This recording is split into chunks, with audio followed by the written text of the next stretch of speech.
обсуждения.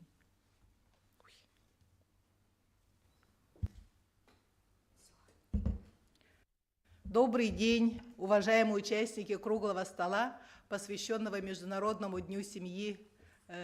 У нас в республике сегодня мы отмечаем Декерген Олохтырды. Семья – основа жизни. По инициативе Фонда будущих поколений нашей республики, Союза женских организаций, сегодня мы традиционно проводим наш круглый стол.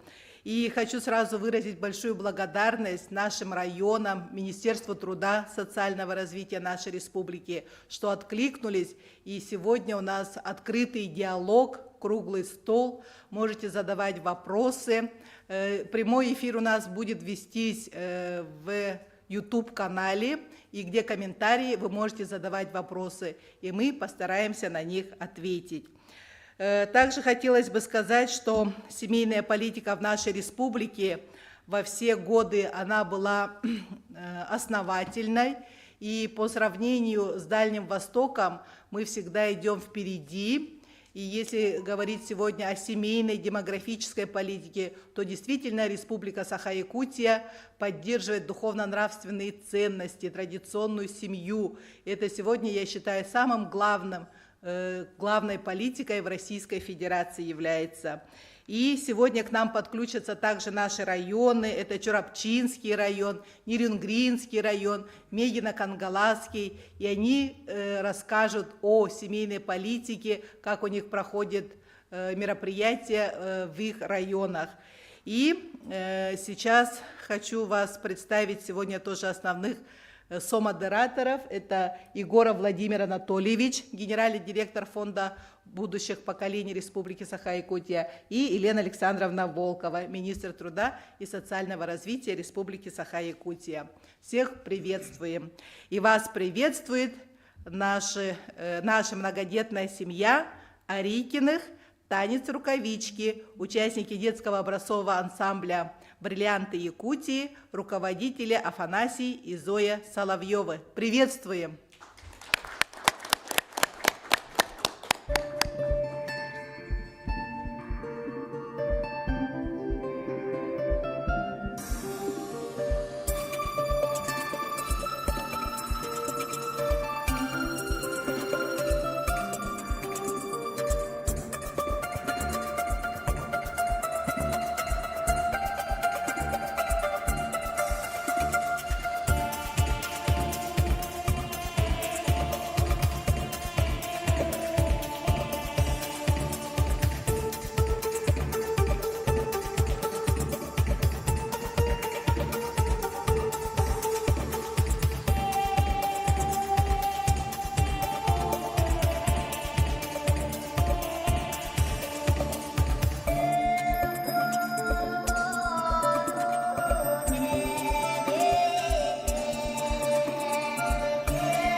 Большое спасибо. Какой прекрасный семейный коллектив.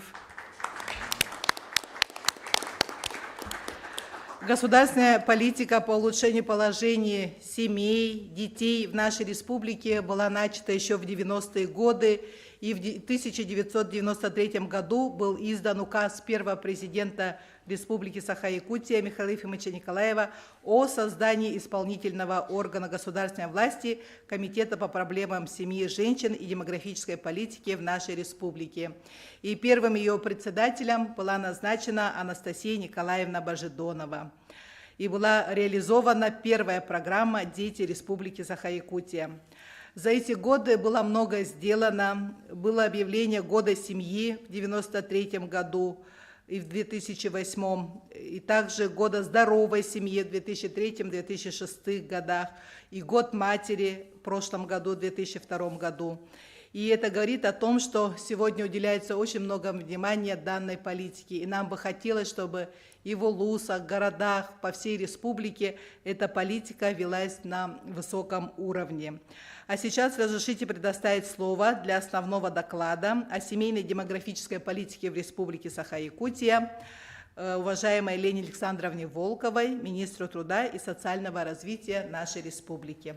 Пожалуйста, Лена Александровна. Добрый день, уважаемая Анжелика Егоровна, уважаемые коллеги, уважаемые наши семьи. Очень приятно всех видеть, и особенно в этот, в общем-то, замечательный день, правда же, да, День семьи, который, в общем-то, касается каждого из нас. Поэтому разрешите всех приветствовать и наших коллег в районах республики, кто сегодня к нам присоединился.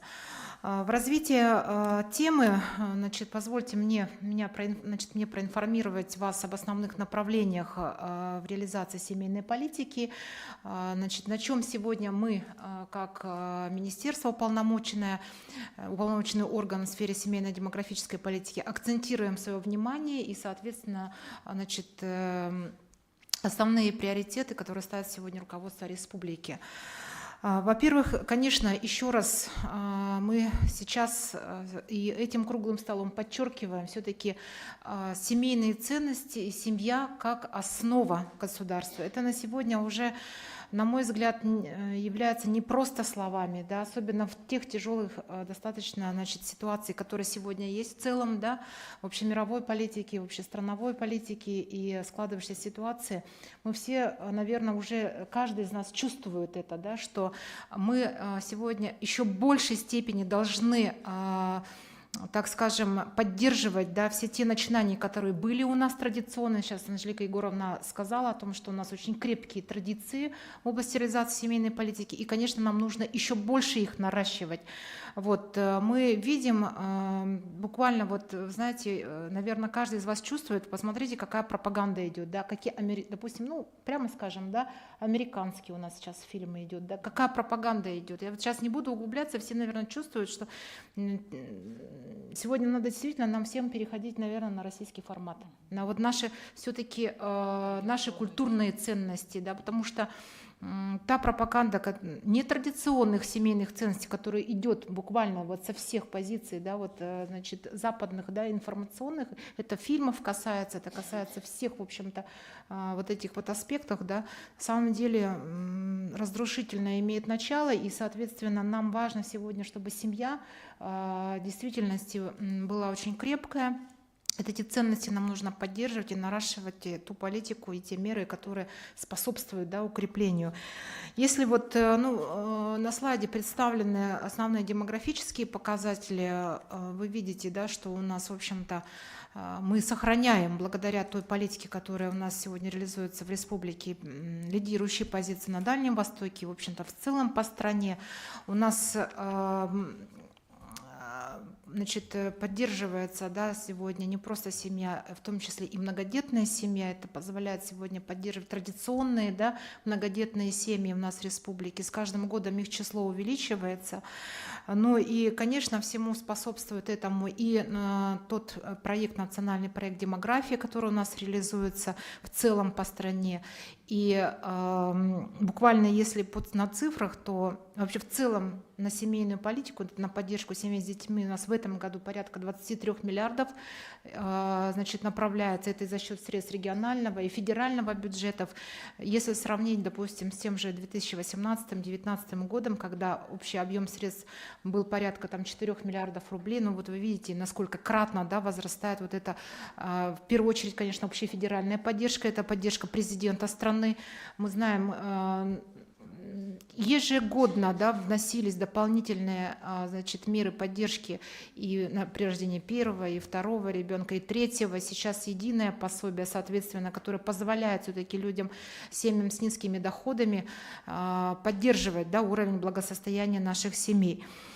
Ну и хотелось бы, конечно, отметить именно региональный аспект. Да. В первую очередь, как уже было сказано, в прошлом году, ну, я, наверное, остановлюсь на более новых решениях. Да. Соответственно, в прошлом году, благодаря проведению Года матери, который объявил Айсен Сергеевич, значит, и целый год мы, в общем-то, посвятили, да, это разные аспекты, это и совершенствование нормативно-правовой базы, это организационное, это чествование наших матерей.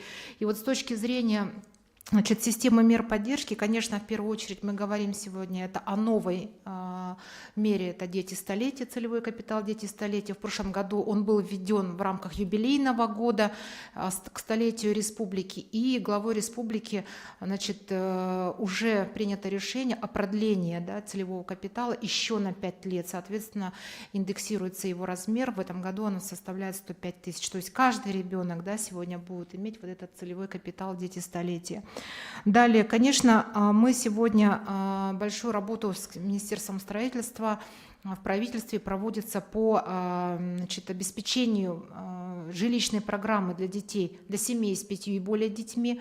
Мы, значит, разработали, соответственно, дополнительную меру, которая направлена на ликвидацию очередности, которая на сегодня имеется по этой программе в виде сертификата. Тоже в этом году порядка 40, примерно, вот могу ошибиться, значит, семей получат соответствующие сертификаты. Да? Ну, это кроме той основной программы, которая направлена на обеспечение, значит, жилищных условий. Соответственно, с 2023 года введен дополнительный механизм, направленный на улучшение жилищных условий в виде выплаты в размере 200 тысяч рублей взамен, соответственно, предоставления земельного участка. Есть семьи, которые сегодня имеют земельный участок, не планируют, соответственно, и осваивать тот участок, который положен в рамках, значит, земельного кодекса, как многодетной семьи. Разные бывают ситуации на самом-то деле. Да? Вот у кого-то уже есть, соответственно, дом, участок и так далее. И мы даем возможность, значит, заменить участок на денежную выплату и, соответственно, воспользоваться в совокупности. Опять же, это можно сделать с остальными мерами поддержки, как, опять же, тот же целевой капитал «Дети столетия», как региональный материнский капитал, и направить его на улучшение жилищных условий. И большое внимание, значит, мы уделяем сегодня, конечно, развитию. Ну, во-первых, это ранней реабилитации, да, ранней социальной реабилитации, ранней профилактики, да, социального неблагополучия. Ну и, конечно, в случае, если, к сожалению, не получается сохранить, да, соответственно, семью для ребенка, что, конечно, является крайне не благоприятным исходом, но тем не менее, если ситуация такова, мы сегодня должны приложить все усилия для того, чтобы дети у нас все-таки воспитывались в семьях. И сейчас большое внимание нами уделяется развитию приемных семей, вообще в принципе института опекунства и попечительства, и в частности именно поддержки института приемных семей для детей, оставшихся без попечения родителей, и для детей-сирот. У нас на сегодня, если на цифрах посмотреть, я более подробно об этом скажу намеренно, значит, потому что сегодня вместе с общественностью мы должны очень серьезно об этом задуматься и совместно провести, в общем-то, наверное, ну, действительно выработать какой-то ряд мероприятий, которые и среди общественников у нас, в общем-то, поднимет вот эту волну именно устройства детей в семье. У нас на сегодня 3972 ребенка имеют статус, да, либо ребенок, оставшийся без попечения родителей, либо ребенок-сирота. Их количество, конечно, уменьшается, да, но тем не менее тем не менее это большая цифра. И из этой численности всего 88,5% у нас находятся в семьях. Это семьи опекунов, попечителей, приемные родители. Вот. К сожалению, 453 ребенка у нас сегодня находятся в банке, в региональном банке данных, значит, и эти дети ждут своего родителя. Вот. У нас очень хорошо развивается институт приемных семей, и мы бы вот сегодня еще раз, да, Анжелика Егоровна, как раз вот нам нужно продумать здесь совместные какие-то вот именно дополнительные меры для того, чтобы институт этот еще больше развивался. Конечно, на цифрах у нас неплохие показатели. 236 приемных семей у нас сегодня в республике есть.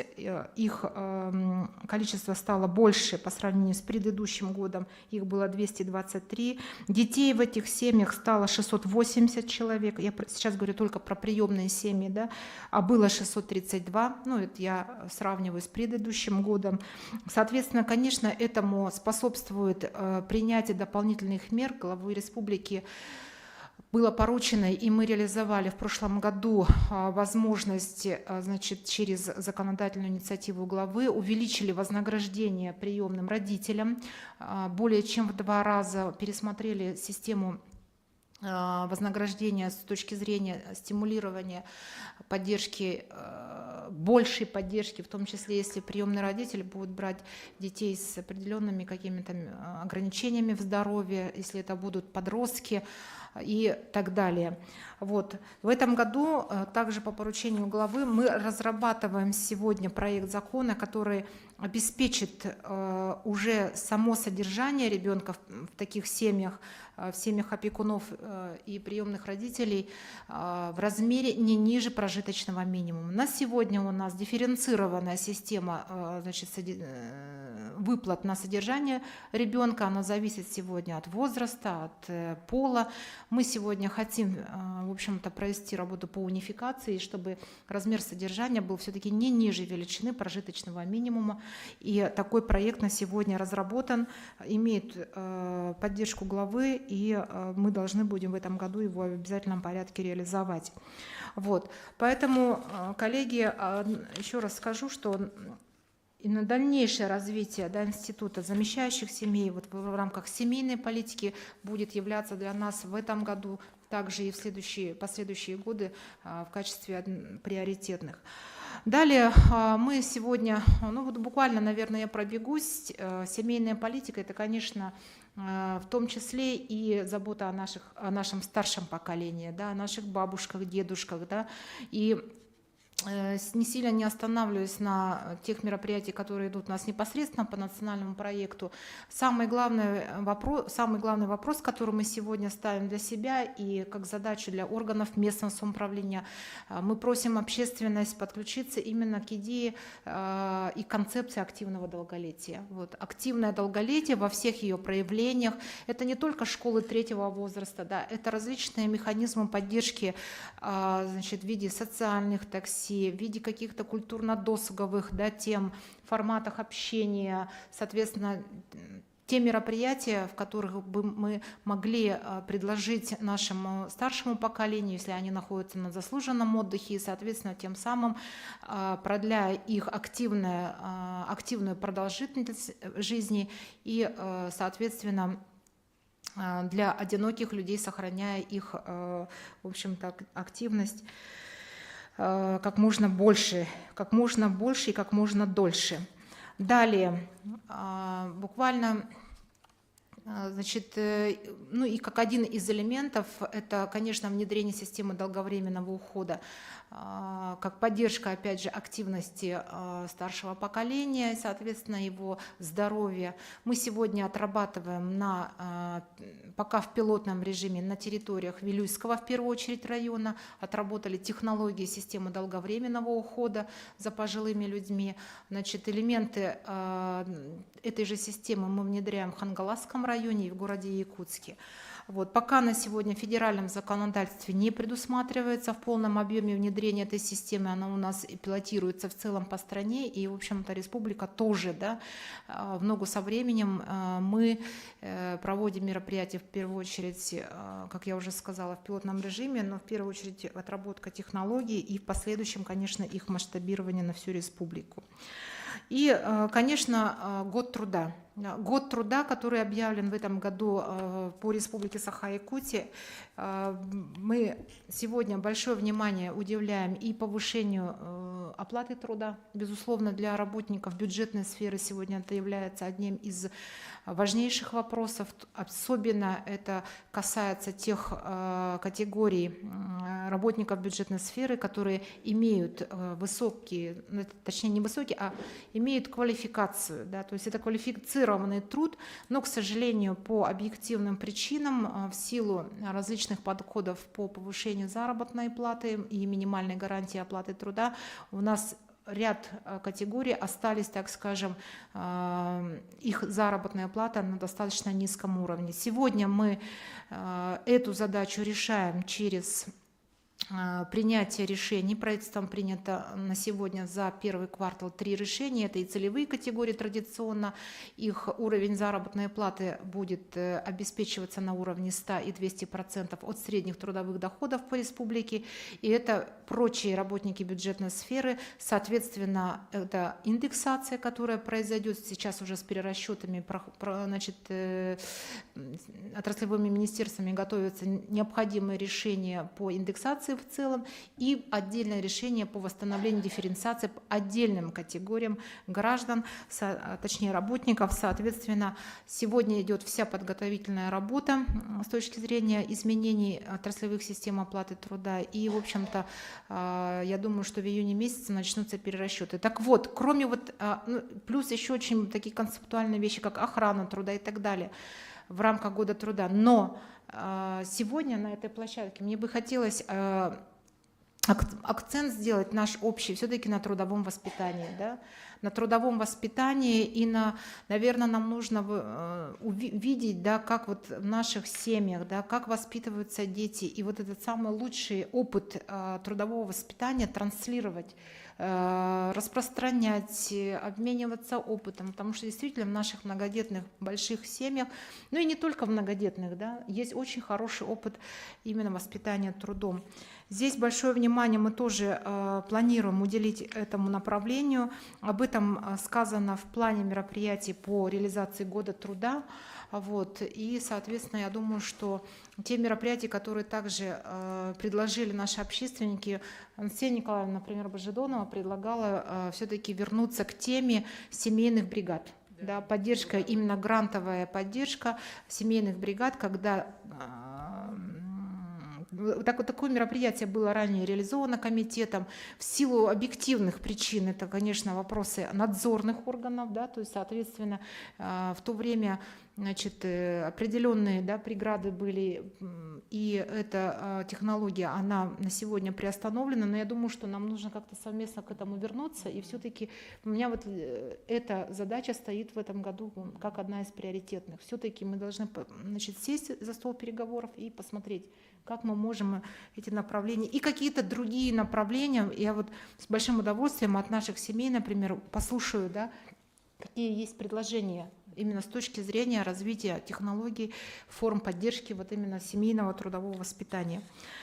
Далее, ну и, наверное, я буду все-таки завершать свое выступление популяризацией, да, семейных ценностей. У нас все те традиционные мероприятия, которые были заложены когда-то много лет назад, они сегодня продолжают свое место, точнее свою, значит, большую роль имеют в области вот большой вот этой семейной политики. Вот эти мероприятия, они имеют тенденцию, мы их наращиваем. Да. Сегодня мы имеем 7 номинаций, да, кроме молодой, значит, семьи, семья-хранитель традиций, сельская, многодетная семья, кочевая семья. Это вот 5 традиционных номинаций. Мы включили еще дополнительно. Это приемная семья, как раз-таки в рамках продвижения института замещающих семей, да, как один из элементов, и золотая семья. Так, поэтому, пользуясь тем, что сегодня на связи у нас районы республики, я призываю еще раз коллег еще раз, значит, активизироваться. Соответственно, на сегодня завершили свой муниципальный этап только Амгинский, Горный, Намский, Мегин-Кангаласский районы. Остальные районы у нас на сегодня либо в завершающей стадии, да, проведения муниципальных конкурсов, либо, значит, где-то кто-то только приступил. Но хочу сейчас вот сделать объявление. Мы в этом году запланировали проведение уже фестиваля. Непосредственно об этом мы говорили еще в начале года с нашими коллегами в районах. Фестиваль «Семья года», который мы ранее традиционно проводили в декабре. Все-таки по, так скажем, как говорят, по желанию трудящихся, мы переносим его на июль месяц и приурочим к Дню семьи, любви и верности. Это большой красивый праздник, в общем-то, на котором уже с этого года будем подводить итоги нашего республиканского фестиваля «Семья года». Поэтому, коллеги, еще раз обращаю внимание, пожалуйста, кто еще не завершил, поторопитесь. Вот июль месяц мы уже будем подводить общереспубликанские итоги. Ну и, в общем-то, я, наверное, буду заканчивать тем, что работу большую популяризацию мы продолжаем. Это социальная реклама, это совершенствование мер поддержки в рамках поддержки наших многодетных матерей. Значит, буквально недавно закон республики вышел, который дает право теперь уже и многодетным матерям, награжденных государственными наградами, мать-героиня, высшая благодарность матери, материнская слава 3 степеней, соответственно, они теперь будут иметь право на автоматическое присвоение звания ветеран труда. Но, конечно, там есть определенный, тоже, кстати, сокращенный стаж, это всего лишь будет 10 лет, нужно будет иметь стажа, но, тем не менее, теперь уже эти женщины будут иметь право уже на присвоение звания. Вот, можно говорить долго, но все-таки время, поэтому хочу еще раз всех поздравить, очень приятно, еще раз хочу выразить благодарность всем тем, кто сегодня принимает участие, да, кто подключится к обсуждению, готовы услышать, работать совместно. Спасибо огромное, всем здоровья, счастья, главное, чтобы дети были здоровы. Спасибо. Спасибо большое, Елена Александровна, за очень подробный доклад. И вот я сейчас сравниваю тоже 90-е годы. Если бы мне в 90-х годах сказали, у нас тогда было максимум 5, наверное, пособий, да, семьям с детьми и так далее, и так далее. А сейчас я вот посчитала по одному только направлению, там молодая семья, многодетная семья и так далее, да, улучшение жилищных условий. Посчитала, там, кажется, больше 30, что ли, направлений. То есть на сегодня очень много делается, конечно, в финансовом плане, за что, конечно, мы говорим спасибо, но мне бы хотелось, чтобы в наших районах и городах, особенно в крупных городах, да, все-таки велась такая большая идеологическая работа. Вот как раз вы же показали прекрасные билборды, да, чтобы сейчас вот на российском уровне как раз идет такое возрождение духовно-нравственных ценностей, семей, да, и нам бы очень хотелось, чтобы в бюджете республики вот на 2003-2004 годы были именно предусмотрены средства на пропаганду семейных ценностей, чтобы мы как-то перебивали вот ценности, которые вы говорили сегодня с Запада у нас идут, что создавать семью не обязательно, такие даже термины есть, free child, да, у наших как бы молодежи, такого, конечно, не должно быть. Так, ну у нас в этом году мы отмечаем... Мы хотели видео показать. Видео. Пожалуйста, с просмотра видео.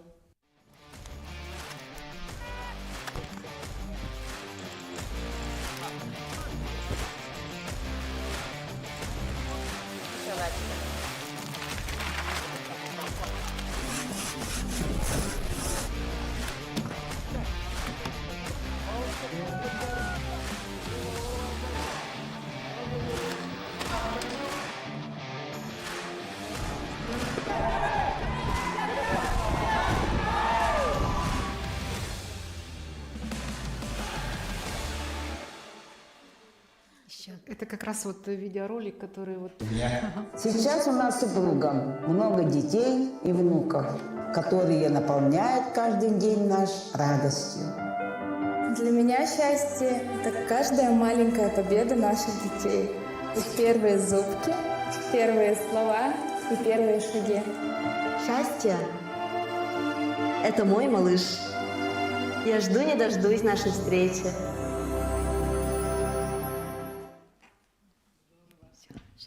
Очень хорошие ролики, вот министерство тоже изготавливает, и хотелось бы, вот, чтобы их на НВК, вот, на нашей национальной вещательной компании, почаще бы это все-таки утром, днем, вечером показывали.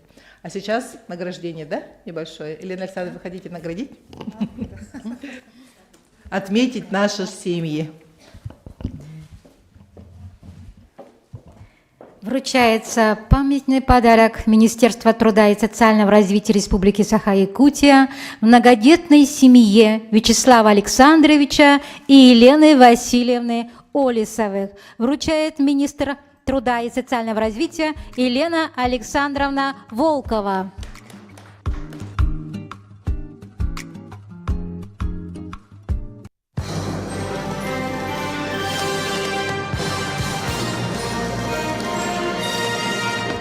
Поздравляем с Днем семьи. Здорово. Спасибо большое. Мы уже сказали, что в этом году отмечается 30 лет семейной демографической политики в нашей республике. И у истоков стояли люди, которые тоже вносили огромный вклад в семейную демографическую политику нашей республики. Это Божедонова Анастасия Николаевна, Пахомов Александр Алексеевич, Сюргучев Алексей Егорович, Алексеева Елена Юрьевна, Кириллина Валентина Ивановна, Габышев Айхал Иванович и многие-многие специалисты, команда Комитета по делам семьи и детства при президенте, специалисты в улусах и городах, муниципальных наших образованиях. И сейчас разрешите предоставить слово Божедоновой Анастасии Николаевне. Она к нам присоединится из Москвы. Пожалуйста. Дорогие друзья, разрешите еще раз поздравить вас всех с Международным днем семьи. Этот сравнительно молодой праздник был провозглашен в 1993 году Генеральной Ассамблеей ООН. Принято считать, что уровень благосостояния семей – это показатель развития и прогресса страны. А мы знаем, что крепка семья, крепка держава. Как уже сказали предыдущие выступающие, еще в начале 90-х годов прошлого века в нашей республике были разработаны и реализованы основы семейной политики как одного из фундаментов строительства новой жизни. А Комитет по проблемам семьи, женщин и демографической политики, как вновь созданный новый орган государственной власти, вместе с администрациями улусов и городов организовал отделы семьи, вовлек женские советы, существовавшие еще с советских времен, поддерживал создание новых женских общественных организаций и объединил их всех в единый союз женских организаций Республики Саха. Это было на 10-м юбилейном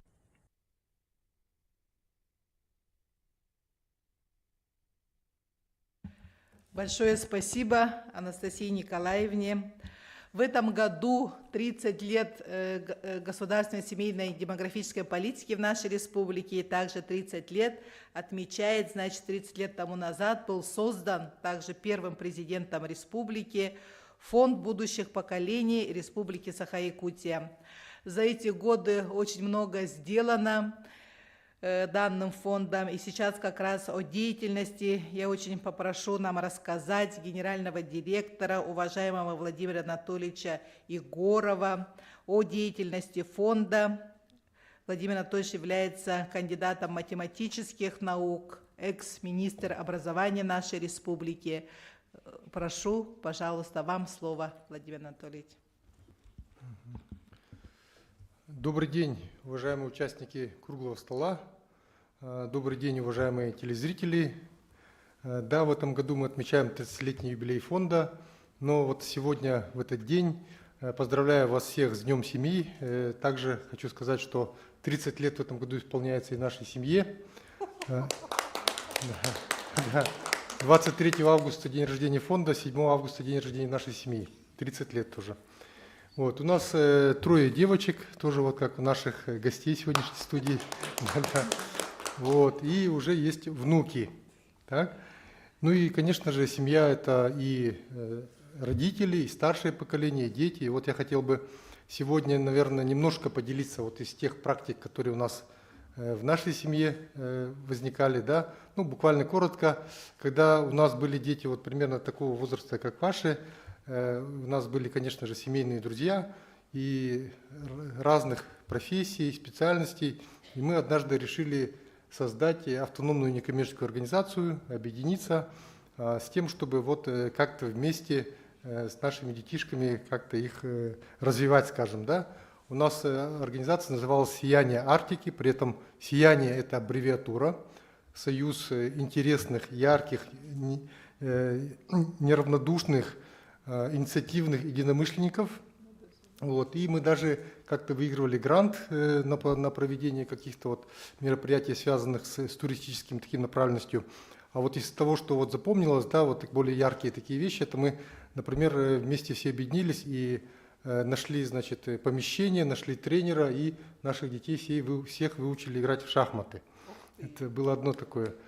Вот. Второе было это то, что однажды мы съездили в такой летний лагерь, село Харбалах Татинского улуса, на прекрасной нашей реке Амге, вместе все с нашими детьми, и плюс еще там были дети, естественно, местные, да, и местных мы обучали математике, физике, биологии, там, и всяким разным другим делам, да, а наши дети зато, значит, получали от родителей местных наших детишек такие мастер-классы по вот народным разным, значит, ремеслам, народному творчеству, бисероплетение, изготовление из конского волоса, вот. То есть вот это была такая интересная такая очень тема, мы очень так вспоминаем об этом с теплотой. Вот. Ну а сегодня уже я, как говорится, дедушка, да, супруга бабушка, и мы буквально вот не так давно решили на родительском собрании нашего детского сада «Прометейчик», что нужно создать совет бабушек и дедушек. Сегодня бабушки и дедушки достаточно продвинутые люди, но вместе с тем они являются носителями, значит, и традиций, культуры, вот, каких-то вот ценностей, вот тех, которых мы хотим передавать нашим детям, традиционных ценностей, да, ну и языка, естественно, да, поэтому считаем, что мы не должны оставаться в стороне, бабушки и дедушки, вот, и должны помогать, опять же, всем вот нашим детишкам вместе. Ну и, конечно, только мы, когда создаем семьи, естественно, создаем их ради наших детишек, да, ради наших, значит, будущих поколений. И вот то, чем мы занимаемся, я бы хотел об этом сейчас рассказать. Так, значит, я сам должен переключать. Так, нажимаю. Значит, вот, да, вот 30 лет нашему фонду. Здесь достаточно большая презентация, я по некоторым слайдам пробегусь достаточно быстро. Значит, ну, понятно, что мы довольно-таки много строим, вводим, передаем нашим муниципальным образованиям, республике. Вот, больше 130 объектов за это время, да. Сегодня у нас идет строительство парка будущих поколений. Я думаю, что все вот сегодня находящиеся здесь будут посетителями этого парка вместе со своими детьми. Это будет такое замечательное место проведения отдыха. Так, ну и также вот у нас и в районах различные объекты, также вот в том числе и для детей, для молодежи строятся. Вот. Также вот здесь система водоснабжения Вилюйской группы улусов, мы называем это чистая вода, то есть это вот как раз таки мы занимаемся, значит, вот таким проектом для того, чтобы мы, ну как сказать, экологическую чистую воду, значит, мы потребляли. Также вот с экологией связан наш проект исследования, значит, вот местности Вилюйской группы улусов, да, вокруг реки Вилюй, экология, здравоохранение и опять же источники чистой воды. Также вот интересное наше такое структурное подразделение, значит, «Лето», центр компетенций по формированию городской среды. Он занимается тем, что помогает командам различных населенных пунктов выигрывать конкурсы на федеральные гранты по благоустройству своих территорий. В этом году, вот здесь 515 за 19-22 годы, уже в этом году мы 300 миллионов на 5 поселений выиграли. Также интересно, вот как раз-таки возможно и для тех некоммерческих организаций, которые занимаются вопросами, связанными вот с семейной политикой, да, ну и вообще вот разными интересными направлениями, связанными просто с помощью детям и взрослым, и родителям, и дедушкам, бабушкам. Это поддержка вот таких организаций, чтобы они выигрывали различные гранты, федеральные и вот, допустим, гранты главы. Так. Ну и вот когда мы говорим о том, что вот наши дети в семьях, конечно, воспитываются, мы передаем традиционные ценности, вопросы обучения, образования, они, конечно, мы говорим, что это детский сад, школа, вот, но вот вопросы развития детей, да, это, конечно, целая экосистема развития детей, это не только школы, детские сады, но учреждения доп. Образования и вот все, что нас на самом деле окружает, да, и здесь мы создали такую некоммерческую организацию свою, мы ее учредили, лаборатория детства, и здесь занимаемся исследованием того, как растут наши дети. То есть в сотрудничестве с такими ведущими организациями, как Московский государственный университет, Институт психологии РАО, Институт коррекционной педагогики РАО, наш Северо-Восточный федеральный университет, Академия наук, проводятся вот такие исследования, и, соответственно, дальше уже создаются программы, методики, технологии потому как развивать наших детей. Вот про парк «Будущее поколение» я уже начинал говорить. Да, в 2025 году этот парк должен быть введен в строй. Вот, но сегодня уже мы занимаемся разными образовательными программами, направленности вот, больше связаны с развитием креативности у детей. Да.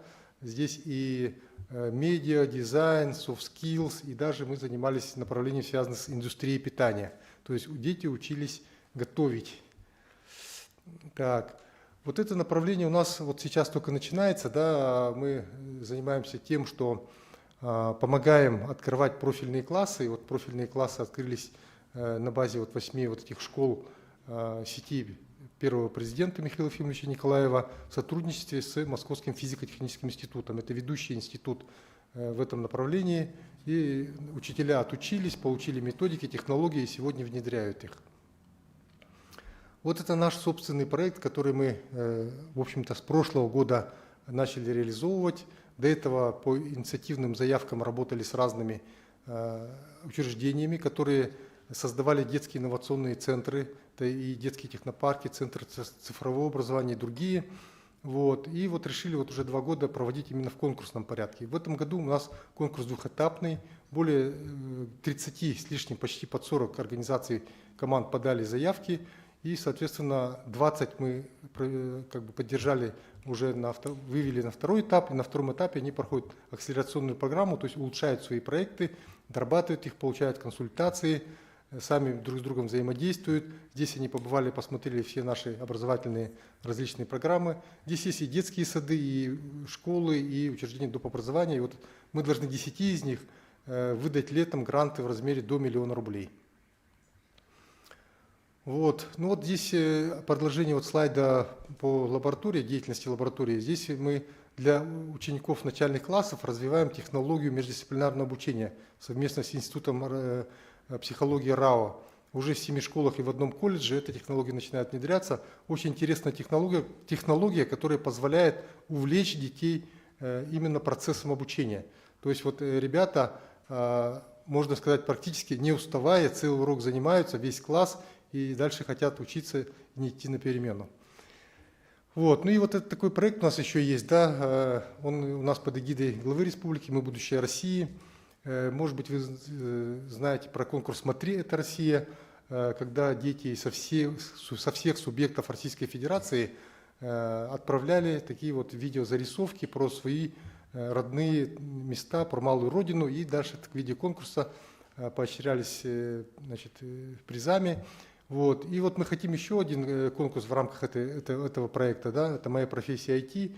Здесь очень интересный такой проект, тоже он уже почти 10 лет тоже идет, и, соответственно, мы хотим его вывести на федеральный уровень. Это ребята создают программные продукты прямо вот на таких вот IT-хакатонах.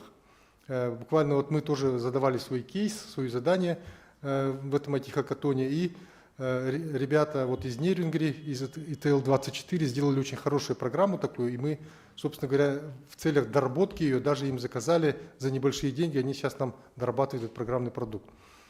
Вот. Дальше вот есть у нас проект сотворения будущего. Конечно, мы все беспокоимся о том, что же будет с нашими детьми, когда они вырастут, выучатся, и многие уезжают за пределы республики, да, и, в общем-то, не так много из них возвращается, и вот выясняется, что с ними за пределами республики на самом деле, ну, работают не очень, скажем, много, и вот мы решили за это взяться, и, соответственно, уже с октября прошлого года я встречался много раз с этими ребятами, да, и привлекал, значит, таких вот руководителей разных проектов, организаций, которые бы рассказывали детям о том, что у нас происходит в республике, как много интересных проектов, они могут приезжать и в них участвовать. Кроме того, я сейчас работаю по тому направлению, чтобы отработать с разными компаниями, чтобы наши ребята там могли проходить стажировки, чтобы могли потом поступать туда на работу. Вот с Росатом это получилось. Вот сейчас с Росатами уже несколько наших детей там проходят стажировки. В Алсалроса сейчас работаем. Ну и вот мы тут организовали целевой капитал, эндаумент фонд, и вот на процент от этого вовлекаем в различные проекты наших ребят, да. Ну, в том числе вот мы сейчас как раз-таки сегодня тоже обсуждали, им сняли спортзал, баскетбол, футбол, вот они там этим как бы активно занимаются и как бы не теряют связь с республикой. Бал молодежи также проходил. Так, ну и вот то, что мы делаем в фонде, тоже у нас есть задача увеличить количество поступающих средств, и за счет каких-то интересных проектов мы предлагаем проекты. И вот удалось с РНГ отработать, чтобы в прошлом году 100 наших лучших педагогов получили премии по 100 тысяч рублей. Я считаю, это очень важно для того, чтобы вот наши учителя все-таки имели такую хорошую мотивацию для того, чтобы работать с нашими детьми.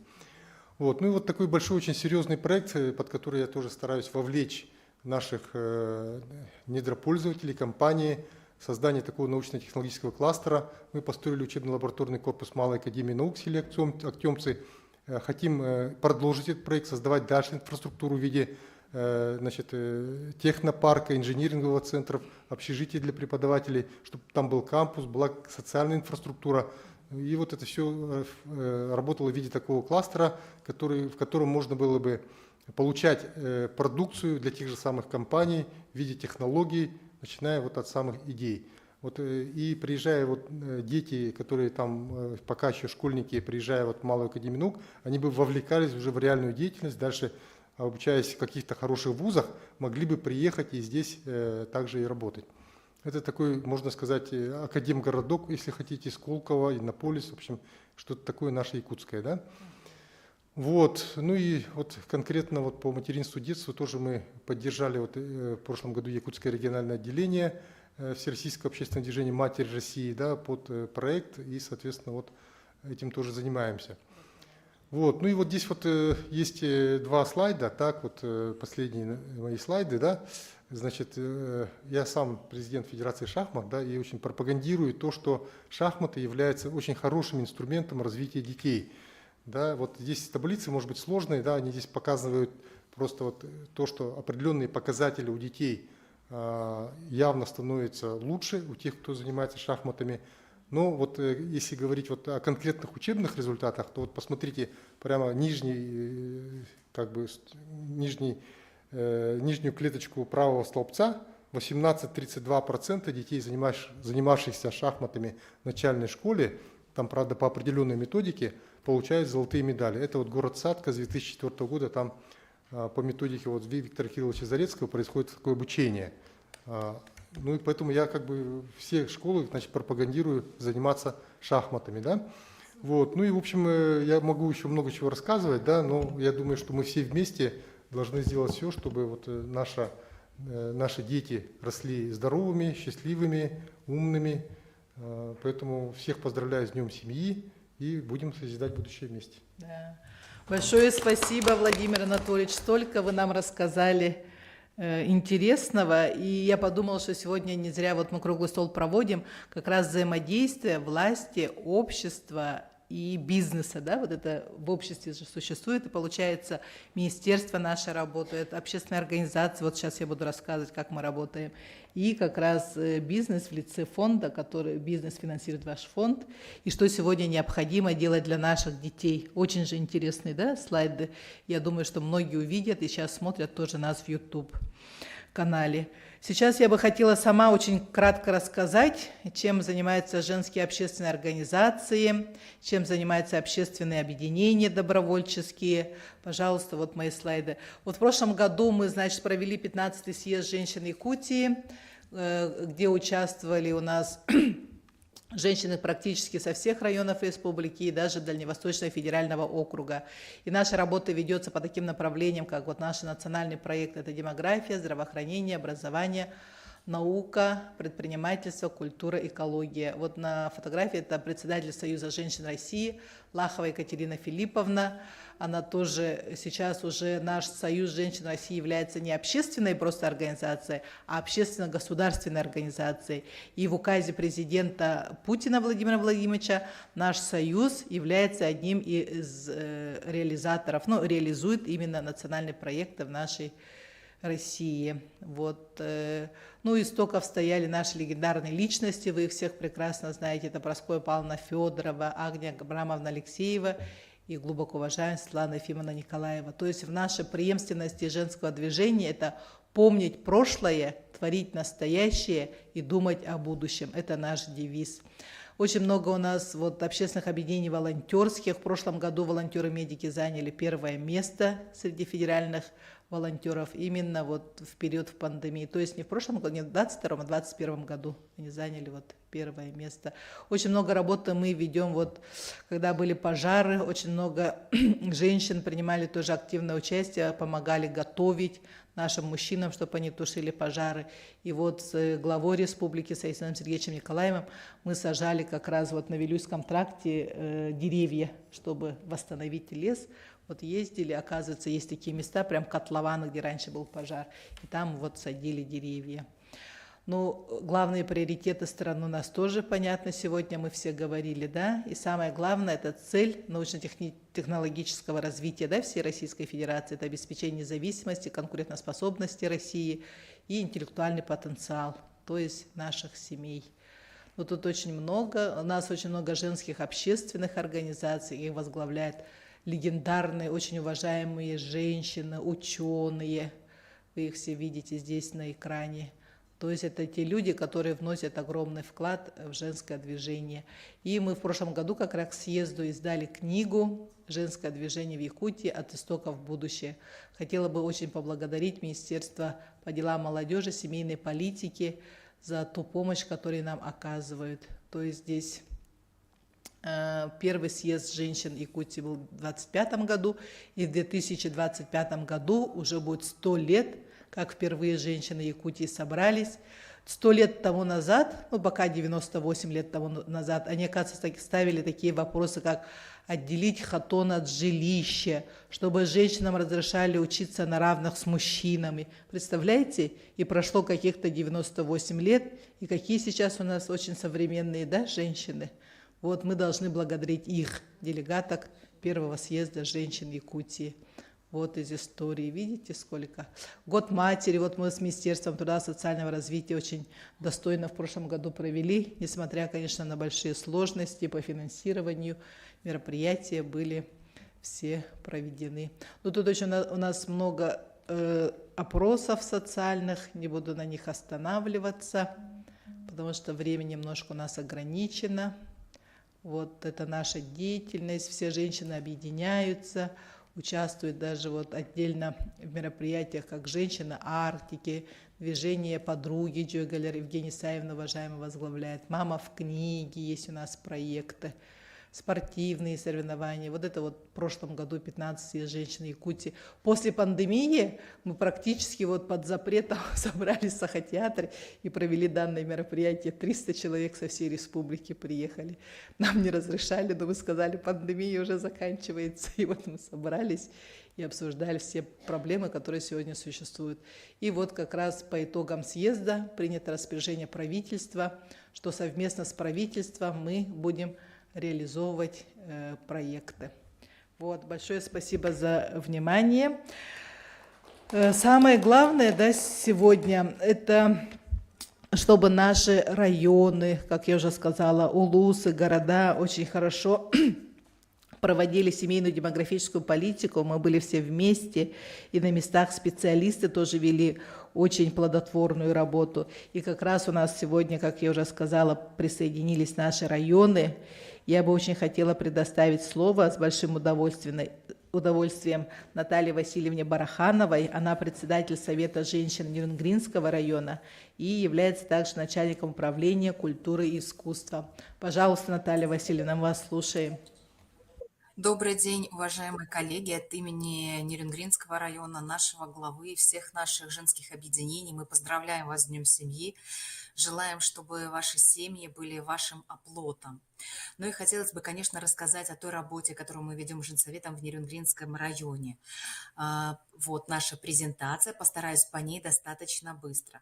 В целом работа строится примерно так же, как и в других поселениях. Это организационная работа по вовлечению женщин в общественную работу, по содействию их повышения в роли в обществе. Это координация деятельности общественных групп и комиссий, созданных для работы среди женщин. Наши представительницы состоят в комиссии по делам несовершеннолетних, в общественном совете при УМВД, в родительском совете образования, в совете при главе Нерюнгринского района, выполняя такую функцию связующего звена между женщинами района и органами власти. Ну и, конечно, мы стараемся содействовать выполнению женщин материнских обязанностей, проявлению их заботы по укреплению семьи.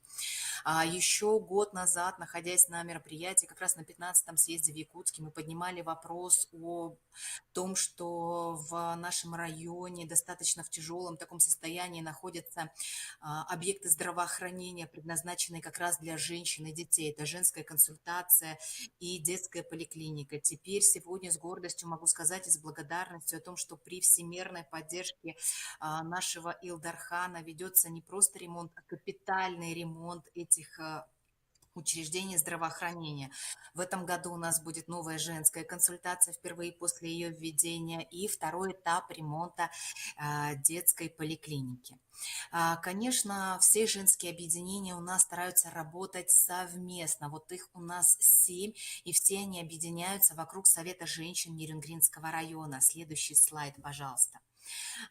Виды деятельности, которыми мы занимаемся, это сохранение и пропаганда нравственно-этических ценностей. Здесь мы работаем в тесной связке с Ассамблеей народов. Ассамблея народов у нас включает на настоящий момент 12 общин и 9 женщин-председателей. С ними мы сотрудничаем, в частности, совместно. У нас был реализован проект, на мой взгляд, уникальный, который назывался «Глаза в глаза». Это был проект, который реализовывали мы на протяжении года. Это проект, в котором мамы из разных национальных общин рассказывали о национальных традициях в своих семьях, и это была трансляция видео на протяжении часа. Проект такой имел достаточно хороший резонанс. Вообще Нерюнгринский район, он является многонациональным, поэтому вот в том числе наша работа – это по скреплению всего населения. Следующий слайд, пожалуйста. Кроме того, женское движение «Совет женщин», следующий слайд, пожалуйста, активно включен в волонтерскую деятельность. Следующий слайд, пожалуйста, можно сразу несколько. Мы занимаемся работой по организации благотворительных мероприятий, по работе с семьями мобилизованных. Когда началась мобилизация, именно на базе Совета женщин Нерюнгринского района был создан в начале общественный штаб, который потом вошел в состав штаба районного. Кроме того, конечно, ведется широкая работа по поддержке женских инициатив. Сейчас мы ведем работу по формированию комфортного женского пространства, проводим всевозможные творческие мастерские и сказкотерапию. Конечно, немаловажное значение для нас играет организация досуга. Это проведение семинаров, конференций, деловых встреч и других развлекательных мероприятий для того, чтобы показать, в принципе, жителям Нерюнгри и близлежащих поселений, что что проводить время с семьей – это замечательно. И существует масса современных способов провести с интересом время. Сегодня вот уже говорили вот слева фотография, на ней остановлюсь, это уважаемые члены Совета женщин, руководители района, которые переодеваются вот в такую сказочную форму и каждый год на новогодние праздники ездят в детский дом и в дом престарелых. Огромную работу мы ведем по пропаганду здорового образа жизни. И здесь мы затрагиваем не только счастливое материнство, но и так называемую золотую нашу молодежь. И здесь мы нашли соприкосновение с местным отделением партии «Единая Россия» в реализации проекта социального такси. То есть нам помогают в доставке маломобильных граждан. Кроме того, постоянную работу мы ведем с нашими меценатами. У нас есть целый пул меценатов, которые готовы в любой момент оказать благотворительную помощь по любому зову женских организаций. Вся работа освещается в средствах массовой информации, этому мы уделяем огромное внимание, потому что какой-то период у нас был такой информационный провал. То есть женсоветы работали, но работу свою не освещали. Ну и, конечно, наверное, таким самым большим направлением является работа по взаимодействию с органами местного самоуправления. Женсоветы, все женские организации активно включены в реализацию программы социальной политики в Нерюнгринском районе. В прошлом году Нерюнгринская районная администрация были утверждены дополнительные меры по поддержке материнства, по ходатайству нашего Совета женщин. Это вот наборы новорожденным, которые вручаются и будут вручаться все последующие годы от имени районной администрации.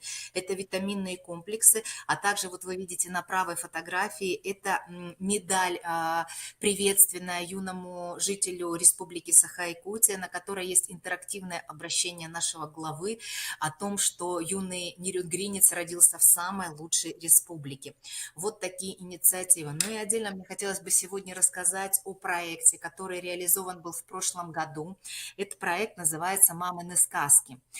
Этот проект был реализован совместно районной администрацией и Совета женщин. Это флеш-карта, на которую записаны прочтения 12 сказок женщинами разных национальностей в сопровождении национальных инструментов. Вот этот проект мы намерены тиражировать и продолжать. Вот такие флешки мы дарим юным нерюнгринцам в детские сады и в другие организации. Кроме того, еще один проект, о котором хотела бы рассказать, поскольку мы промышленный район, то особую значимость мы уделяем развитию женсоветов и первичек именно на промышленных предприятиях, потому что на промышленные предприятия мужчины приезжают с других территорий, и, соответственно, женщины находятся на неизвестной территории, в неизвестной культуре. И мы стараемся их социализировать и привлечь к любви к нашей родине. Но, собственно, постаралась сказать максимально много. Хочется сказать о том, что женсовет объединяет. Вот это, наверное, основная функция женсоветов не только на территории Нерюнгринского района, но и других женсоветов. И именно за счет вот этого объединения добрых женских начал мы создаем доброе, прекрасное и вечное. Спасибо за внимание. Еще раз с праздником. Большое спасибо, Наталья Васильевна, за очень интересный обмен опытом, за рассказ. Мы желаем вам только успехов, поддержки. И самое главное, действительно, сегодня женские советы по всей республике вносят огромный вклад в поддержку наших военнослужащих, которые находятся в зоне специальной военной операции. Мы сети плетем, мы с вами посылки собирали, мы с вами медикаменты собирали. Большое спасибо вам за ваш общественный труд. Билигин Тылбарар Татьяна Петровна Бушкова, главный специалист отдела семьи социальных коммуникаций Чурапчелуга, отличник культуры, мастер народных художественных промыслов. Пожалуйста, Татьяна Петровна Истебит. Добрый день, уважаемые участники круглого стола, коллеги. От имени руководства и жителей Чурапчинского улуса примите самые искренние и теплые поздравления с Днем семьи. Работа по реализации государственной семейной политики и созданию безопасной среды для подрастающего поколения ведутся в рамках муниципальных программ «Семейная политика», «Профилактика алкоголизма», и наркомании, поддержка социально ориентированных некоммерческих организаций. В рамках муниципальных программ ежегодно проводятся улусные семейные конкурсы, соревнования, декады, посвященные Дням матери, отца, сына и девочек, выездной социальный десант по ночлегам. Мероприятия по повышению престижа семьи и материнства и отцовства с каждым годом охватывают все больше участников и проводятся на высоком уровне. Уделяется большое внимание со стороны руководства Улуса. В нашем Улусе с 2014 года ежегодно при рождении 4-го и последующего ребенка по программе развития сельского хозяйства и администрации Улуса предоставляется материнский капитал «Сельская семья» в виде теленка. Всего по Улусу получили 230 семей. В День матери ежегодно 2 лучшим матерям вручается премия имени Прасковьи Ильиничны Борисовой и денежная премия в размере 50 000 рублей каждой. Вручение премии была инициирована в дань уважения своей матери, ее сыном Егором Афанасьевичем Борисовым, сенатором Российской Федерации от Республики Саха-Якутия, первым Илтарханом нашей республики. Прасковья Ильинична работала няней в сфере дошкольного образования. С мужем Афанасием Егоровичем родили 8 детей, но Афанасий Егорович в возрасте 41 года скоропостижно умер. Жизнь семьи резко изменилась. Прасковья Ильинична осталась с 8 детьми на руках.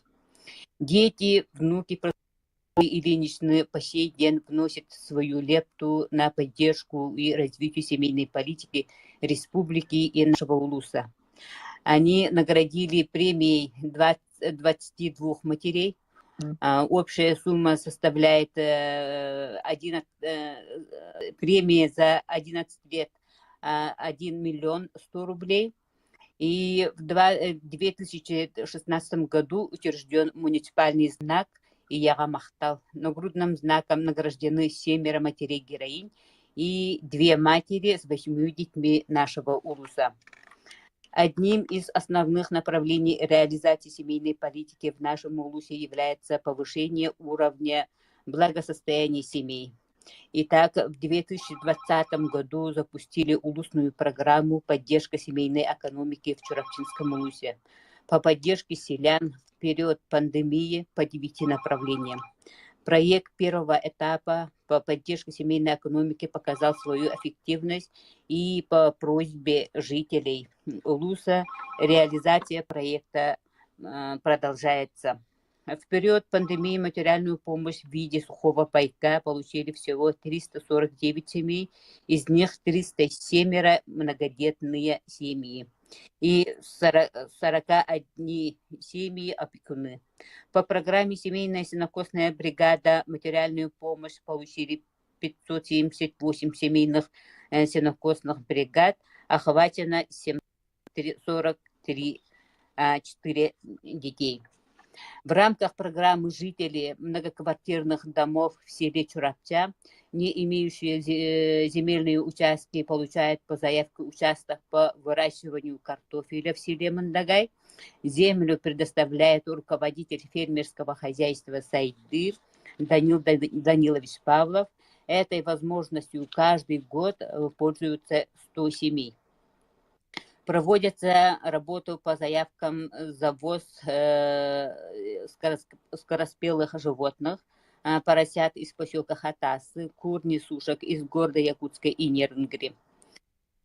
Праздник цветов в день международного праздника семьи на протяжении многих лет под открытым небом выставляются рассады для сада, огорода, цветов, саженцев, ягодных и декоративных кустарников наших огородников, любителей агрокультуры, что стало доброй традицией района. Этот формат мероприятия улучшает экономику семьи, озеленение жилого района. За заслуги в укреплении института семьи и воспитания детей указом президента В 2020 году семья Евдокии Николаевны и Адама Адамовича Таныковых награждена орденом «Родительская слава». Семья воспитывает 8 детей, а также в 2017 году многодетная семья Валентины Ревовны и Аяла Прокопьевича Новгородовых награждена орденом «Родительская слава». Хотим отметить, что семья Таныковых в 2016 году получила теленка в рамках улусного материнского капитала «Сельская семья» и создала крестьянское хозяйство «Уранхай». Сегодня держат около 60 голов лошадей и 70 голов крупного рогатого скота. Они внесли значимый вклад в развитие сельского хозяйства в Чурапчинском улусе. Каждый год активно участвуем в мероприятиях по реализации семейной государственной политики. С 2018 года плодотворно работаем с нашим Министерством труда и социального развития Республики Саха-Якутия. В апреле 2019 года 20-е юбилейные республиканские соревнования по нетрадиционным видам спорта Агакурага проведены в Хатылынском наследии Чурапчинского улуса. В 2022 году 21-е республиканские соревнования Агакурага проходили в селе Тилиги Мигнакангаласского улуса, где приняли участие 21 команда в составе отца и сына из 18 улусов и города Якутска. С нашего улуса приняли участие 2 команды. Это семья Макаровых из Соланского наследия. Семья имеет 6 детей. И семья Кирвашапкиных из Хатылынского наследия. Семья тоже многодетная, имеют 8 детей. По итогам соревнований абсолютным чемпионом республиканских соревнований отцов и сыновей стала семья Семена Семеновича и Владислава Макаровых. И 3-е почетное место заняла семья Кривошапкиных. В 2022 году провели на высоком организационном уровне с ресурсным центром «Победа» 22-е республиканские соревнования Агакурага в Соланском наследии нашего улуса. Ежегодно в нашей республике в целях пропаганды и повышения семейных ценностей, престижа семьи. Татьяна Петровна, вам еще сколько минут? Татьяна Петровна, 8 минут закончились. Регламент до 8 минут. Сколько вам еще минут? Давайте 3. Ой, давайте минуту. Хорошо? Давайте. Ага. Так.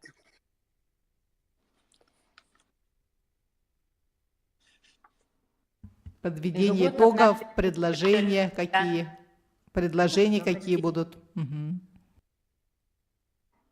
Престижа семьи и ответственного родительства проводится республиканский фестиваль «Семья года» по 6 номинациям.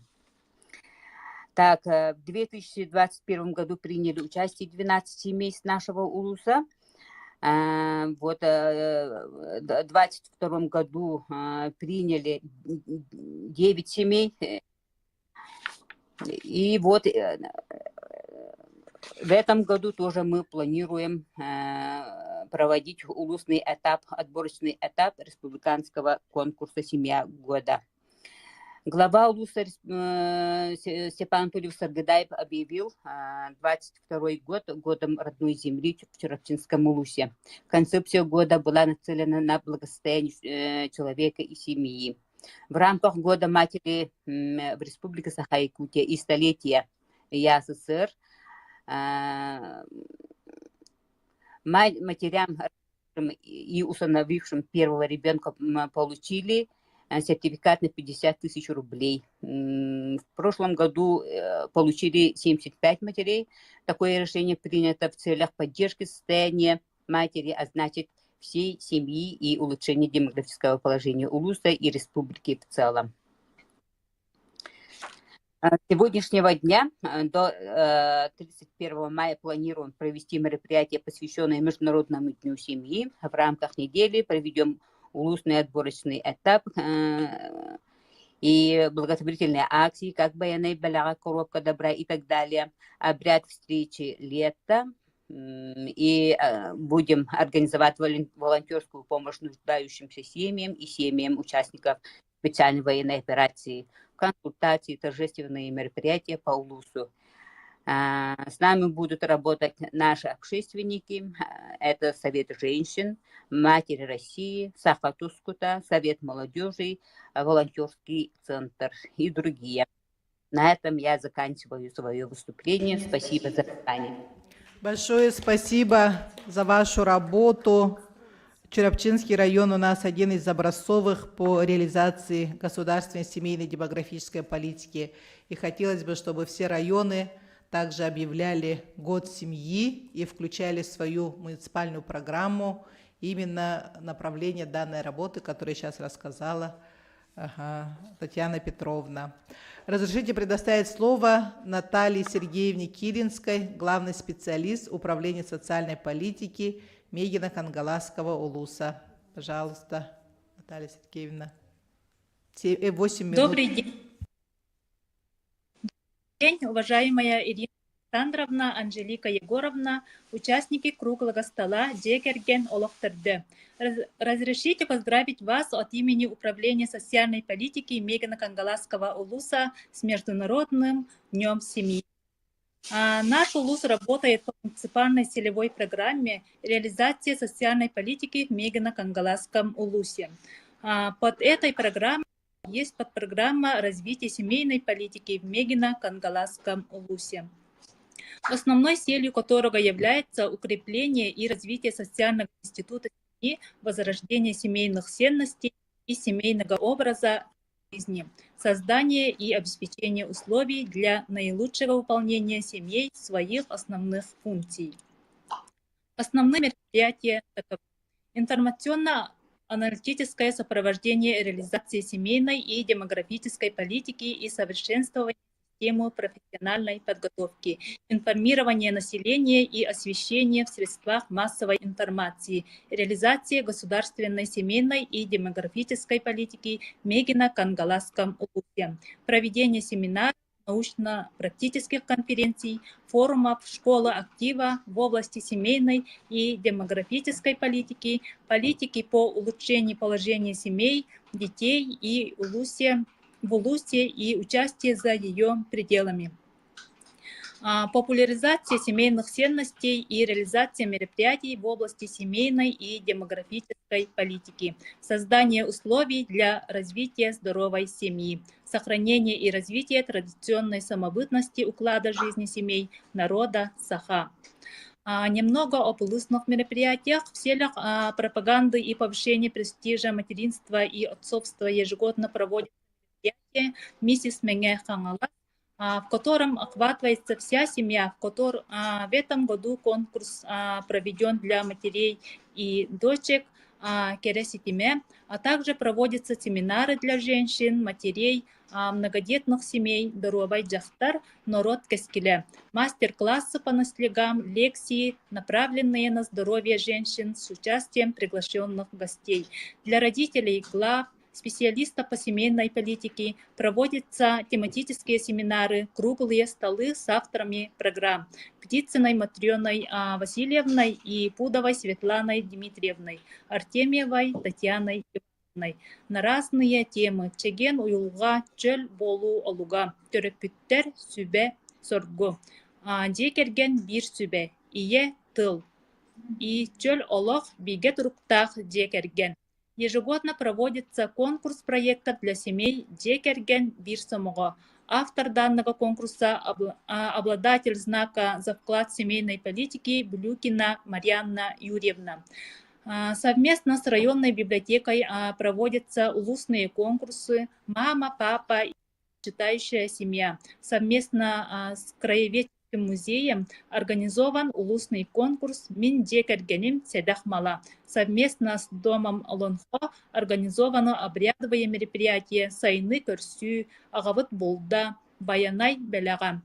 В нашем улусе за особый вклад в реализацию государственной семейной демографической политики, формирование здорового образа жизни населения и активное участие в работе общественных формирований республики улуса наслегов, направленные на улучшение положения семей. Учитывается достижения членов семьи в разных сферах деятельности, работе, учебе, участии в спортивной, культурной и общественной жизни улуса. Семьям, совместно проживавшие в законном браке 50, 55, 60 лет по распоряжению главы района заносятся в книгу почета ИТК-ИЛ. Супругам вручается приветственный адрес, свидетельство и серебряный нагрудный знак. В акции «Джахтар Доробията Чөл Туруга» в первую очередь направленные на улучшение здоровья матерей домохозяек, комплексные медицинские обследования для неработающих матерей.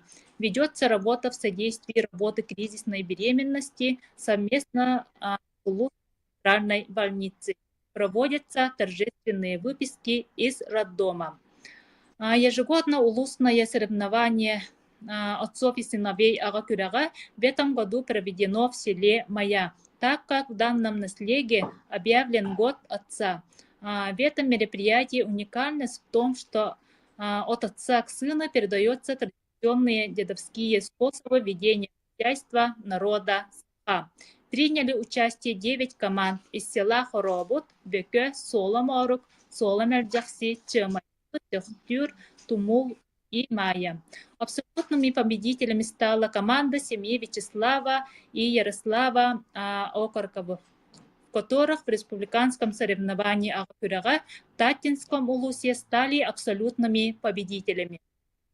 Учитывая все нюансы мероприятий, улусный этап конкурса «Молодая семья» в 2022 году во время улусного СЭКа. Праздник для семей прошел на высоком уровне. Массовость и зрелищность с участием звезд эстрады, розыгрышем лотереи, а также тестование трудовых династий с вручением памятных сувениров по сферам культура, педагоги, медицина, сельское хозяйство, строители.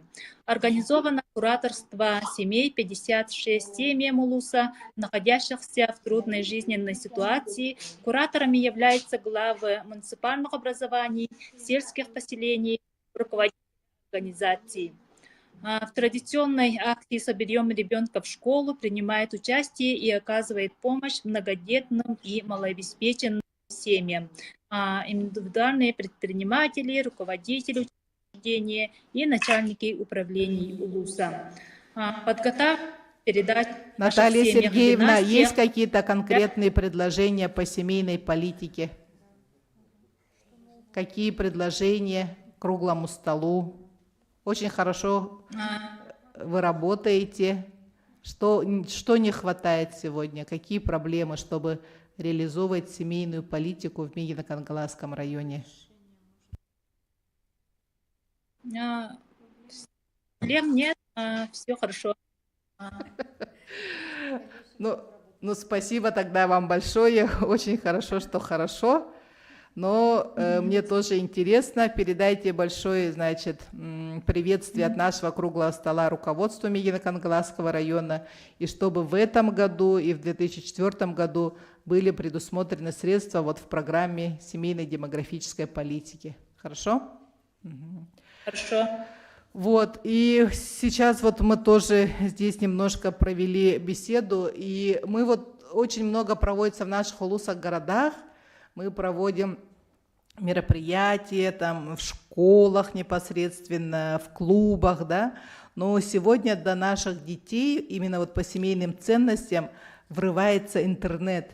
И вот прямо сейчас у нас поступило предложение, наверное, если получится в июне или в июле, провести вот также на этой же площадке круглый стол по проблемам информационной безопасности детей. Потому что вот родители же с утра до вечера работают, и особенно вот молодые родители отдали телефон ребенку и все. А мы же не знаем, что там происходит в телефоне. Вот даже мне рассказывали некоторые родители, вроде такой мультик как нормальный, да, а потом раз посмотрела, оказывается, там в этих мультфильмах пропагандируют там, что мама, 2 мамы там, 2 папы, да, то есть мы этого не видим же, это же дети смотрят, и поэтому надо быть очень внимательными самим родителям и в то же время вот информационная безопасность в школах, да, вот сейчас подростки тоже, они, YouTube открыт, хоть что они могут там набрать и все-все-все увидеть. Вот это, наверное, тоже одна из основных у нас вопросов по семейной демографической политике вообще в стране и вот в отдельно взятой республике. Анжелика Егоровна очень такое актуальное предложение говорит, да. Вот я поддерживаю его, потому что вот наши исследования лаборатории детства, которые я говорил, как раз таки показывают вот в сравнении с остальными регионами, наш регион, оказывается, выделяется тем, что именно наши дети больше всего сидят за гаджетами. Причем большая часть времени действительно без присмотра родителей. Поэтому это такой очень актуальный вопрос именно для нашей республики. А сейчас разрешите поздравить многодетную семью, которая сегодня у нас находится в нашем зале. Это семья Василия Борисовича, Елизаветы Альбертовны Максимовых, отец, мама, старший преподаватель кафедры техносферы безопасности Горного института нашего университета, инженер, это мама, это папа, мама, инженер-механик, Дорстройматериалы городского округа, город Якутск, ну прям такие профессии технические. И ровно 10 лет тому назад они зарегистрировали свой брак в прямом эфире утренней передачи «Сангакюн» национальной вещательной компании «Саха». И за эти годы, представляете, это было 10 лет тому назад, а сегодня у них прекрасные детишки, и мы хотим их поздравить. Поздравляю. И хотим им предоставить слово из опыта молодой семьи, как вы справляетесь с детишками. Добрый день. Наша семья всех поздравляет с сегодняшним Международным днем семьи. Желаем счастья, любви, взаимопонимания, гармонии во всем, чтобы каждая семья была счастлива. Но счастье семьи заключается в детях, и мы считаем, чтим традиции, воспитываем детей таким образом, чтобы они знали, понимали, откуда все берется, как говорится. Мы будем кратко так, наверное. Большое спасибо. А сейчас уже переходим к вопросам-ответам. У нас свободный микрофон. Может, кто-то хочет выступить из зала или задать вопросы. Пожалуйста, открытый микрофон. Все желающие можете задавать вопросы. Сначала, наверное, вопросы, потом выступление. Ага, можно к микрофону. Пожалуйста. Вы, а потом вы. Угу. Люция Семеновна.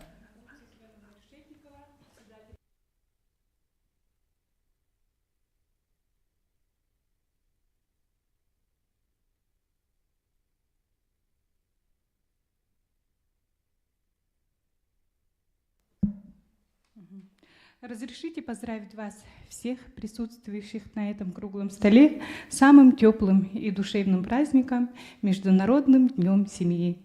Желаю большого семейного счастья, благополучия, взаимопонимания, терпения, доверия и душевного комфорта. Берегите свой очаг, сохраняйте в нем теплоту и уют, мир и любовь, уважение друг к другу, живите в гармонии. Семья — это ощущение того, что тебя будут любить и принимать любым, каким ты бы ни был, и переживать, оказывать поддержку. Крепкая семья, нежная любовь, безусловная верность, и это самое дорогое в жизни любого человека. Хочу коротко сказать, что главная задача нашей ассоциации — это объединение приемных родителей. И сейчас мы, как одна семья и коллектив, организация, работаем и сообща. И это заслуга нашего первого председателя Надежды Афанасьевны Корякиной. Сейчас наша ассоциация сумела организовать успешное взаимодействие с государственными службами и общественными организациями. По проекту 2016 года «Измени одну жизнь» мы продолжаем работать до сих пор. Наши приемные семьи продолжают брать в свои семьи детей-сирот, работают во благо детей и прививают ценности семьи. Они действительно изменяли и изменяют жизнь каждого ребенка-сироты. Пользуясь случаем, хочу поблагодарить всех наших семей. Вы действительно, как патриоты своей страны, работаете во благо улусов и нашей республики. Вы воспитываете будущее поколение, несмотря на трудности в ежедневной жизни. Ведь к вам в семьи приходят дети с отклонениями в развитии, с упущенным здоровьем. И как мама 9 дочерей и 9 сыновей, я лично знаю, с какими трудностями вы сталкиваетесь ежедневно. Пользуясь случаем, хочу выразить слова благодарности нашему министру Елене Александровне Волковой, а также кто нас поддерживал и поддерживает. Это фонд «Дети Сахай Азии», Ольга Михайловна Андросова, а также Оксана Тагировна Михайлова, депутат Государственного собрания Ильтумани Республики Саха-Якутия. Благодаря вам нас услышали, обратили внимание, вносилось и вносится изменения в законопроекте «Приемная семья Республики Саха-Якутия». В рамках Дня семьи хочу отметить, что наша ассоциация проводит свою работу не только в развитии семейных ценностей, но и вносим вклад в привитие традиций нашего народа Саха-Якутия. В этом году мы проводим республиканский ИСЭХ в Амкинском улусе и приглашаем тоже наших руководителей, потому что в прошлом году мало гостей приехали. Не форум, это ИСЭХ Ассоциации приемных семей. Спасибо. Спасибо за внимание. Большое спасибо. И хорошо, что вспомнили, Надежду Корякину. Это действительно тот неравнодушный человек. И большое вам спасибо, что сегодня вы продолжаете эту работу. Мы в прошлом году, тоже приглашали нас на мероприятие. И очень много, наверное, у вас вопросов, когда вы... Это просто называется ИСЭХ. А на самом деле вы будете обмениваться опытом вместе в воспитании детей, тех вопросов, которые сегодня стоят. Большое вам спасибо за ваш труд. Добрый день. Меня зовут Елена Олесова, мы представители семьи Олесовых. У нас 4 детей, все девочки, старшие 16, потом 14, 12 и младшие 5 лет. У нас есть семейный ансамбль, мы поем, вчера пели в ДК Кулаковского. И у нас хочу поблагодарить за поддержку государства. Нам дали в 2019 году соцконтракт, и благодаря соцконтракту я открыла школу шитья. И в школе у меня, спасибо, обучались 500 учениц, которые мамы, бабушки, девушки, даже парни. Это за 4 года. Спасибо всем. И хочу поздравить с Днем семьи всех. Любви, взаимопонимания, мира и добра. Спасибо. Спасибо большое. Пожалуйста, еще кто хочет выступить? Нинель Малышева, председатель Совета молодых ученых Северо-Восточного федерального университета, директор Департамента науки и инноваций.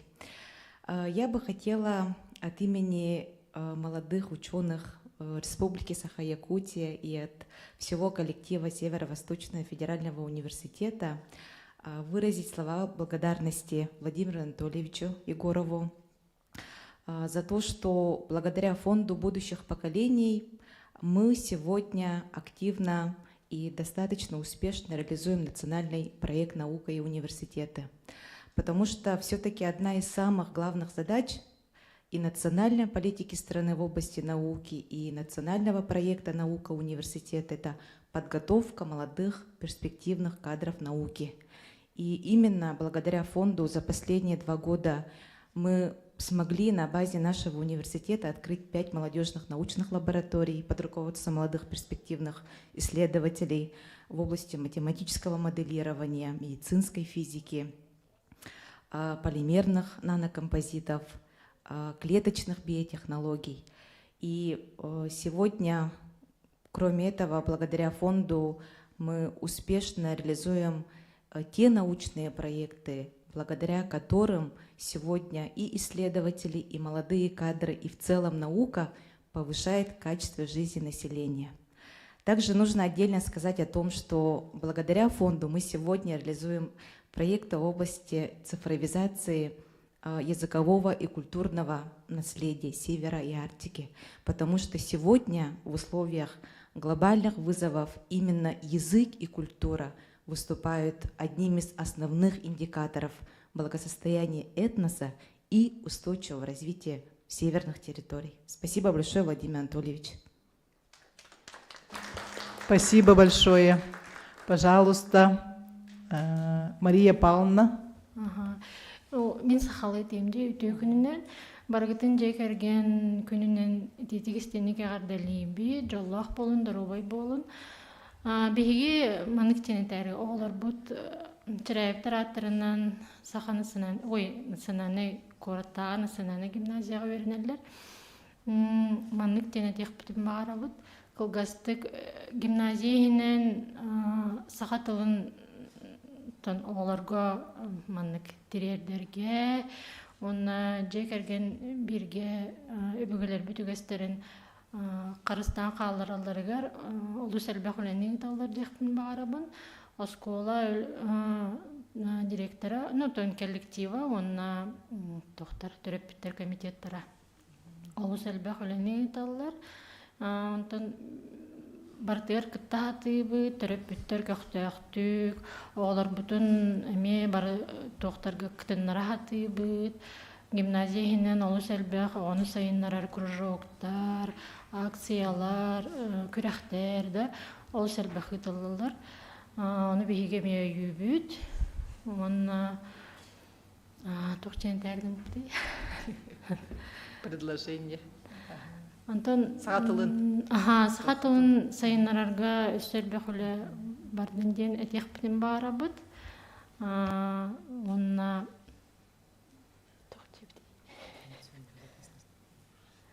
онна эти бу тугой ёкптин баарабыт ого безопасный вот интернеттен олус үйбүт биха олар бүтөр холобра телефоннарыгар ограничение времени турорабыт он метохтин приложениянан ограничиваем били социальные сети олихин онну кегинден атын төрөппүттерге ме онну информация элбэх барара болар деймит мактал улахан мактал олус үчүгеетти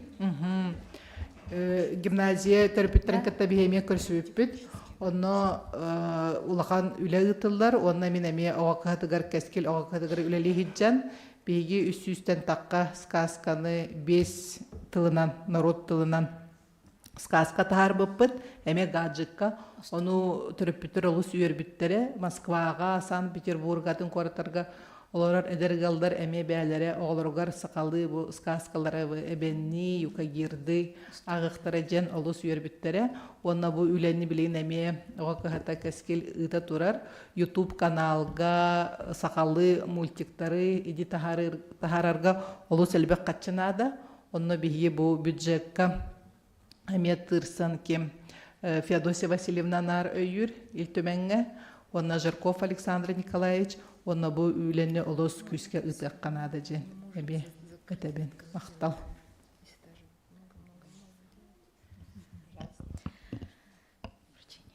Пожалуйста. Огромное спасибо всем. Я присоединяюсь к всем поздравлениям. Огромное спасибо всем организаторам, всем выступающим. Я думаю, вот мы пришли к такому выводу, что такие встречи нам нужны. Особенно вот 2 вопроса сегодня подняли, да? Это информационная безопасность детей, это первое. И второй, конечно, это сохранение языков. Это очень важные проблемы, которые на сегодня поднимаются не только на уровне круглого стола сегодняшнего, но и, конечно, на уровне всей нашей республики. По итогам круглого стола у нас будут обязательные рекомендации, поэтому кто у нас смотрит сегодня на прямом канале, в YouTube-канале. Просим направить все ваши предложения. Можете как в качестве коммента, мы это все комментарии, мы это все соберем и направим, допустим, вот с Еленой Александровной мы уже договорились с Министерством труда и социального развития, в наш фонд будущих поколений, и, конечно, в наш Союз женских организаций Республики Саха-Якутия. Заключительное слово, пожалуйста, Анжелике Егоровне, и приступим к церемонии награждения памятных подарков. Большое спасибо. Я хочу выразить всем огромную благодарность. По времени, да, мы примерно рассчитывали на 1,5 часа, так как это видео, да, наш круглый стол, и практически мы уложились. И сейчас разрешите, да, приступить к церемонии награждения. Но в первую очередь хочу поблагодарить Елену Александровну. Я думаю, что это наш с вами не первый и не последний стол. Мы постоянно за этим круглым столом обсуждаем именно проблемные вопросы. Но сегодня у нас праздничный день, все-таки день семьи, любви и верности. И хочу выразить огромную благодарность любви и верности. И Международный день семьи. День семьи, любви и верности будет 8 июля. Мы вас тоже ждем в этом же зале. И хочу выразить огромную благодарность Фонду будущих поколений, Владимиру Анатольевичу Егорову. Действительно, человек с большим опытом. Он и в образовании поработал, сейчас работает в фонде, поддерживает такие замечательные проекты для детей, для семей республики. И хочу вам всем пожелать успехов. И приступаем к церемонии награждения наших дорогих семей, семей образцов, молодых семей. И хотелось бы, чтобы было больше у нас молодых, здоровых, грамотных молодых семей. И, конечно же, чтобы наши дети не болели, а те семьи, которые сегодня ждут своих отцов, военнослужащих из зоны специальной военной операции, чтобы все вернулись здоровыми. И мы все с вами прилагаем большие усилия в тылу, плетем сети, собираем посылки. И можете всю эту помощь приносить на Орджоникидзе-10. Это штаб общественное движение «Якутия с тобой». Спасибо. Вручается памятный подарок Фонда будущих поколений Республики Саха-Якутия многодетной семье Елизаветы Альбертовны Ивановой Василия Борисовича Максимова. Вручает генеральный директор Фонда будущих поколений Владимир Анатольевич Егоров.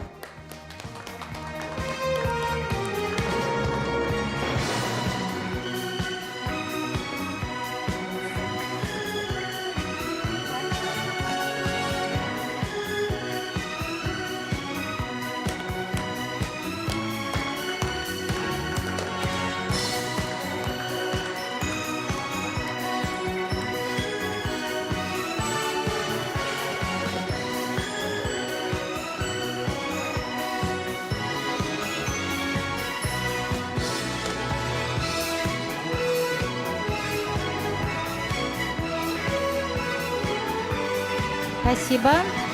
Спасибо. Вручается памятный подарок Союза женских организаций Республики Саха-Якутия многодетной семье Марии Павловны Романа Александровича Поповых. Учительская семья, городской округ, город Якутск.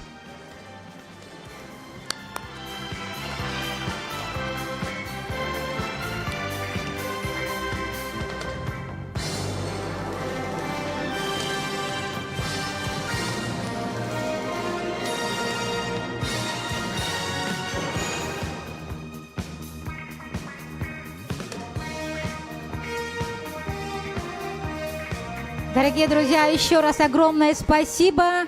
На этом наш прямой эфир заканчивается. И приглашаем мы всех на общее фотографирование. Спасибо.